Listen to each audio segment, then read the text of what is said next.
Je vous suggère de visiter vos champs avant la récolte pour identifier les risques de verse qui pourraient s'aggraver si aucune mesure n'est prise immédiatement. Suivez-moi, je vous explique comment procéder.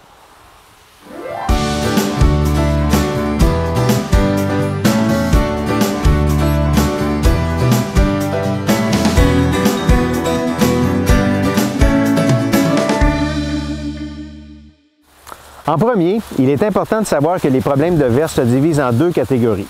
On parle de verse des tiges si les dommages sont au-dessus du sol et de verse racinaire si la verse est observée au niveau des racines.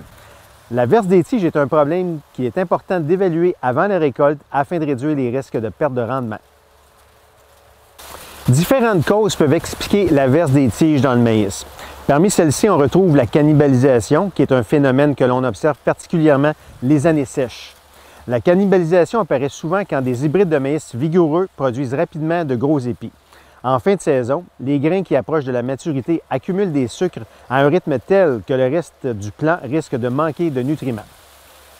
La cannibalisation provoque la désintégration de la moelle et réduit la quantité de lignine dans les parois des cellules des tiges, ce qui entraîne de la verse. Une des caractéristiques de ce problème, c'est l'absence de pourriture dans la tige. La moelle demeure blanche. La verse des tiges peut aussi être causée par des champignons.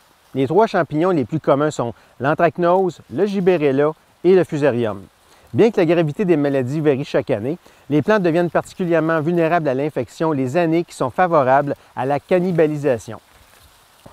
Les premiers symptômes d'une pourriture de la tige se présentent sous la forme de feuilles devenues gris-vert, comme si elles avaient souffert du gel ou de la sécheresse.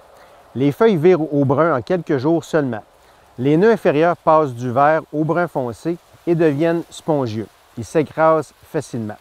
Lorsque l'on coupe la tige sur la longueur, on constate que seuls les faisceaux vasculaires demeurent intacts et que le tissu de la moelle est désintégré et décoloré.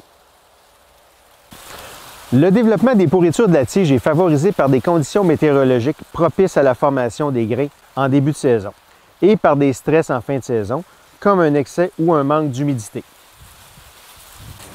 La verse racinaire est quant à elle la conséquence de causes différentes.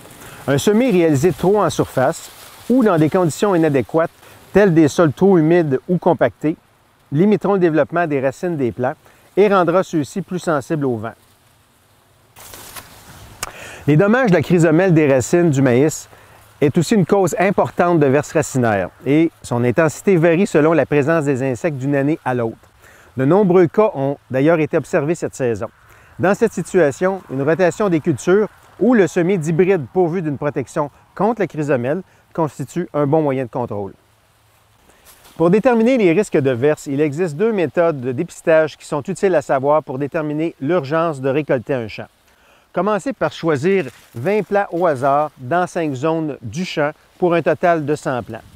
Le premier test est la poussée. Il consiste à pousser la partie supérieure du plant de manière à l'écarter de 6 à 8 pouces de l'axe vertical. Notez le nombre de plants qui versent. Le second test est la pincée. Il suffit de pincer la tige au-dessus des racines et compter le nombre de tiges pourries sur 100 plants choisis au hasard. Si 10 à 15 % des plants ont versé par le test de la poussée ou sont pourris par le test de la pincée, prévoyez récolter ce champ en premier. N'attendez pas d'être assis dans la batteuse pour constater le problème. Je vous suggère de visiter vos champs dès maintenant pour identifier les champs à risque et de les récolter en premier. Visez plus haut!